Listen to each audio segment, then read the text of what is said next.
grazie anche per avermi invitato a stare con voi in questa occasione. Devo dire che è stato veramente detto tutto, penso che ci sia ben poco da aggiungere. Prima di venire qui io sono stato a Portogruaro a consegnare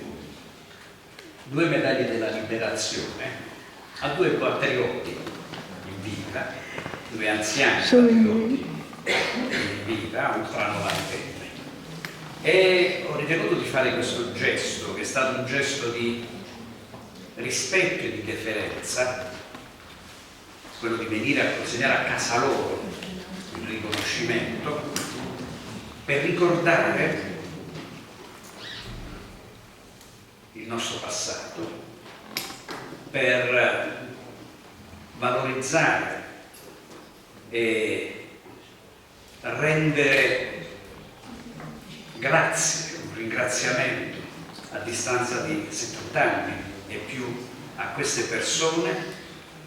che con il loro impegno, con la loro lotta, con il loro sacrificio,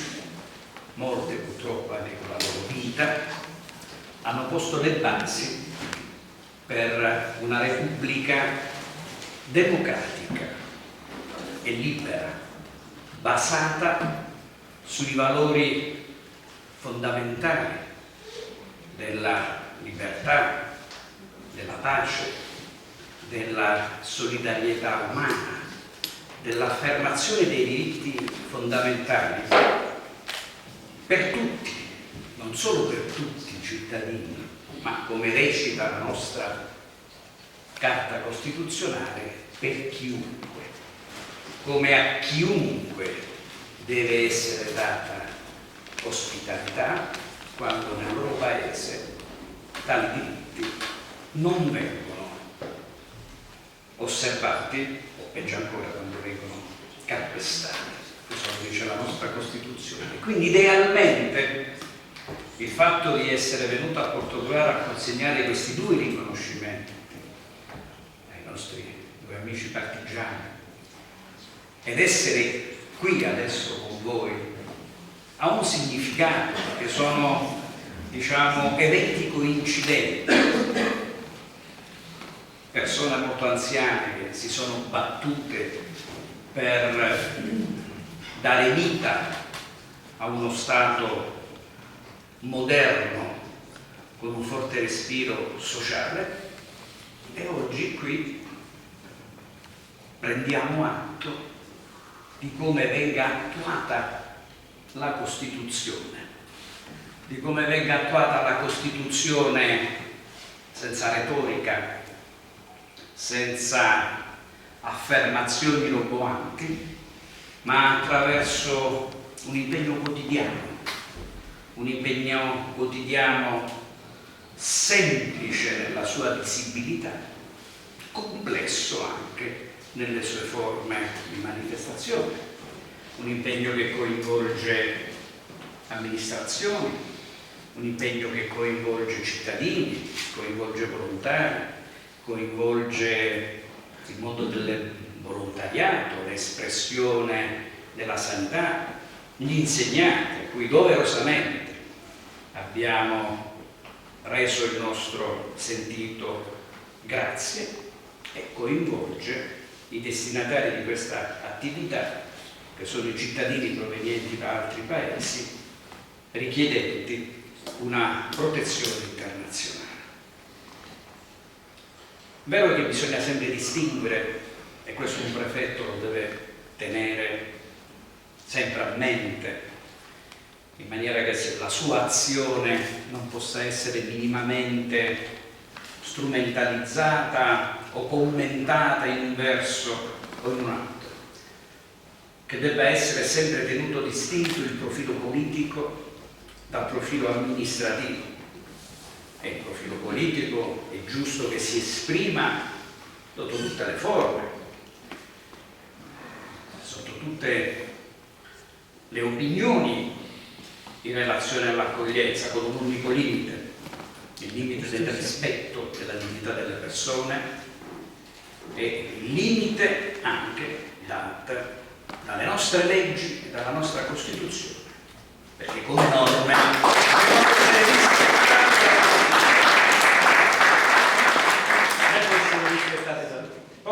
poi il prefetto non deve fare opera di convincimento, ma qui non ce ne sarebbe assolutamente bisogno, quindi il profilo amministrativo, diciamo, impegna, perché come è stato anche detto, come hanno sottolineato anche gli amministratori, il sindaco di Cannone, ricordo un anno fa, problemi che hanno interessato Portoguaro, Cannone, e io aggiungo Eraclea e poi Icona e quant'altro. E il problema di carattere amministrativo è che questi flussi, giustamente, determinano degli arrivi non programmati, c'è una difficoltà anche nella distribuzione delle persone e delle risorse, e tuttavia un'impostazione è stata data nel 2014, nel luglio del 2014, allorquando in sede di conferenza unificata, non voglio entrare nei dettagli tecnici, ma la nostra è una repubblica fondata sulle autonomie, non c'è un governo nazionale che dispone di tutto, ma c'è un governo centrale,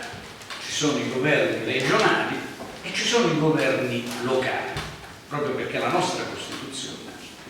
è basata sulle autonomie e sulle possibilità che hanno i cittadini di potersi rivolgere a organi di governi più vicini a loro, come sono i sindaci, come sono le giunte regionali, presidenti delle regioni, consigli comunali, le giunte comunali, eccetera. E da qui la necessità di trovare una condivisione, e quindi in quella sede fu deciso di distribuire, opportunamente fu deciso di distribuire gli arrivi dei migranti su base regionale attraverso il criterio della densità demografica, cioè gli arrivi dopo le località di sbarco che insomma i nostri amici hanno conosciuto. Gli arrivi sarebbero stati disciplinati in una misura tale da consentire la destinazione di queste persone presso i territori regionali in relazione al numero di abitanti di quelle regioni. E quindi sono state stabilite delle quote all'interno dei territori regionali. I prefetti che presiedono, diciamo così, allo svolgimento di queste attività di riparto e distribuzione sul territorio, oltre che di accoglienza delle persone, è stata operata una distribuzione tra le diverse province, sempre sulla base del criterio demografico, e poi all'interno di ciascuna provincia si sarebbe dovuto fare lo stesso, e cioè una suddivisione tra i diversi comuni in base al criterio demografico. Dico si sarebbe perché purtroppo, almeno in Veneto, questo non si è realizzato, e quindi su 576 comuni all'incirca, praticamente noi abbiamo cittadini extraeuropei e richiedenti la protezione internazionale che si trovano accolti in poco più di 230 comuni, il che ha dato, come dire, come conseguenza questa ripartizione non uniforme sui territori comunali ha dato luogo a delle difficoltà gestionali, perché dove non riusciamo a operare una distribuzione uniforme, una distribuzione equa, una distribuzione come dire, funzionare, siamo costretti poi a trovarci in una situazione in cui abbiamo territori comunali senza nessuna persona accolta, territori comunali che accolgono la quota ottimale, quella giusta, quella regolare di persone, e altri territori comunali che si debbono sobbarcare, ed è vero, è un problema, un onere notevole, che è quello della concentrazione di un elevato numero di persone.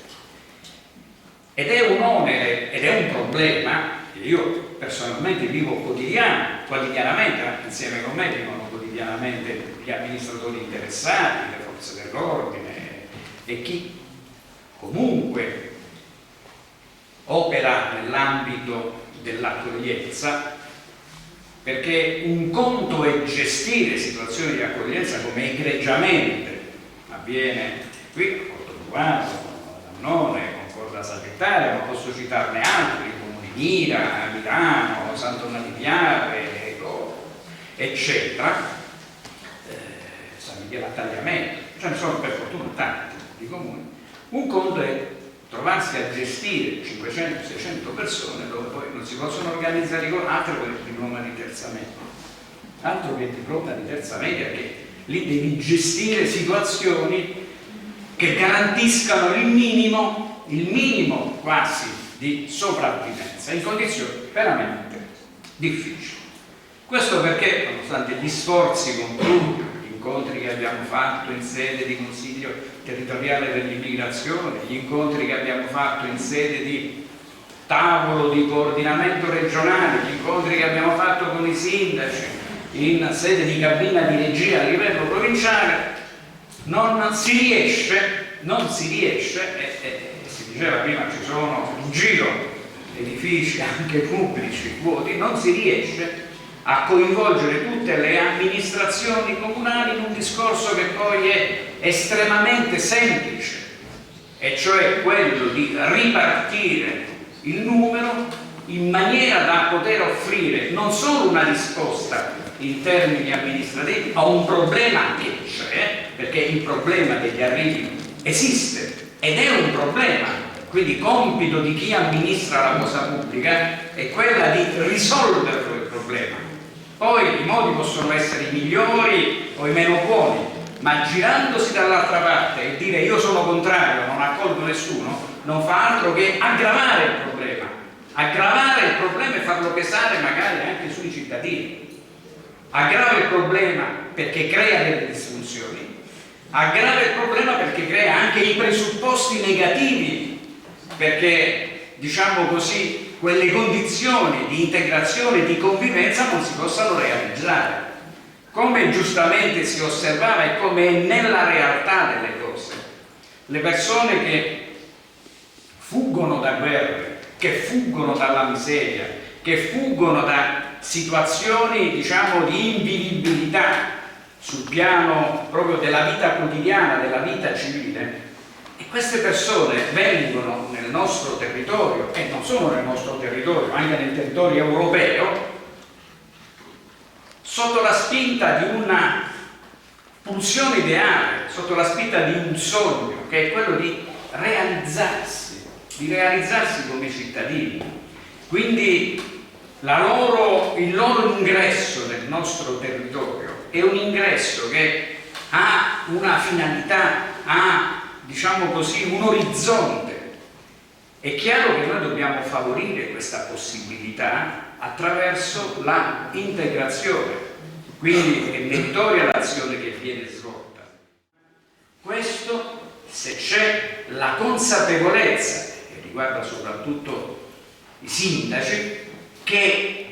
la condivisione di questa esigenza comporta minori oneri per tutti e soprattutto una risposta positiva. Io penso che questo è un banco di prova molto importante per la tenuta del sistema delle autonomie, perché se il sistema delle autonomie non riesce a dare una risposta positiva, perché non c'è l'incontro tra i sindaci, non c'è il dialogo tra i sindaci, non c'è una costruzione positiva che coinvolga i sindaci per dare una risposta, allora ci dobbiamo preoccupare. Ci dobbiamo preoccupare perché evidentemente se dovessero subentrare altri problemi la risposta dovrebbe ritenersi insufficiente ugualmente. Io da prefetto auspico, in un sistema quale il nostro basato sulle autonomie, di essere di supporto al sindaco, di essere un consigliere del sindaco, di essere un elemento di raccordo del sindaco, di essere a disposizione dei sindaci e non di dover dire ai sindaci come si deve fare e non di dover imporre ai sindaci una soluzione, perché quella soluzione tra i sindaci non è stata individuata. E quindi non posso che anche in questa sede, dove forse penso che il mio pensiero possa essere pienamente condiviso, auspicare che ci sia questa possibilità di collaborazione, e per rafforzare questo auspicio c'è bisogno di elementi positivi, c'è bisogno di modelli positivi, c'è bisogno di esempi positivi. Gli esempi positivi non fanno spesso notizia. Quando c'è qualcuno come quel signore che alzava la voce oppure aveva la radiolina troppo o parlava al telefono a voce alta, magari avrebbe fatto notizia. Quando uno parla, la maggior parte parla a voce bassa, non fa più notizia. E purtroppo registriamo anche questa situazione. Gli esempi nel territorio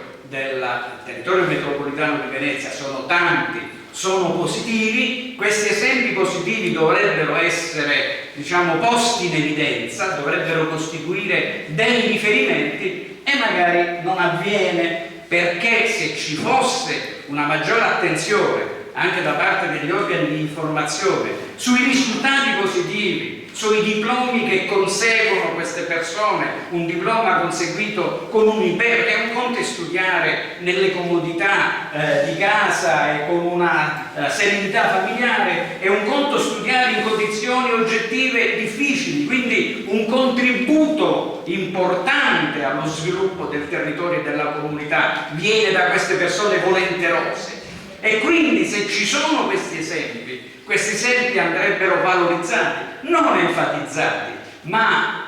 in qualche modo divulgati, per renderci conto che quel sistema che è stato ipotizzato, che è stato disegnato e che corrisponde sostanzialmente a 2 persone accolte ogni 1000 abitanti, possa avere una sua serena realizzazione. Poi ognuno è libero, diciamo, di ipotizzare scenari politici, nazionali, internazionali, europei, universali, come meglio crede, perché è giusto che ci sia la libertà di espressione politica ed è giusto porsi anche degli orizzonti. Ma il problema amministrativo è un problema che ci tocca quotidianamente, al quale occorre dare una risposta amministrativa improntata alla concretezza, improntata al pragmatismo, altrimenti rischiamo di avere situazioni difficili come le abbiamo nel territorio veneto e come temo che qualcuno forse auspichi da esse possano derivare anche situazioni negative, per poter dire: avete visto? Avevo ragione io, non bisognava accogliere nessuno e non bisognava venire nessuno. Questi nella storia d'Italia ci sono sempre stati personaggi e movimenti politici che hanno sempre alzato il ditino per prefigurare situazioni negative che, quando si verificano, ahimè, perché possono anche verificarsi, sono i primi a dire che io l'avevo detto. Per cui rinnovo l'invito che mi pare è stato rivolto dall'assessore del comune di Concorda sagittale ai nostri amici di mantenersi sempre in questo ambito di rispetto della legalità, di rispetto delle persone, come le persone vi rispettano e vi debbano rispettare e come vi si debba dare tutte le opportunità che uno Stato civile come il nostro, che è uno Stato civile che si basa sulla dignità della persona, vi deve costantemente offrire, e soprattutto di non rendervi mai strumenti di coloro che attraverso un errore, una scivolata, un abbaglio potrebbero poi, enfatizzando questi fatti negativi, condurre le loro campagne di discredito che coinvolgerebbero non solo voi, ma anche tutte le persone di buona volontà che invece si impegnano con passione, con sensibilità e con senso civico in questa battaglia che comunque siamo tenuti a combattere, perché è soprattutto una battaglia di civiltà e una battaglia di umanità. Grazie.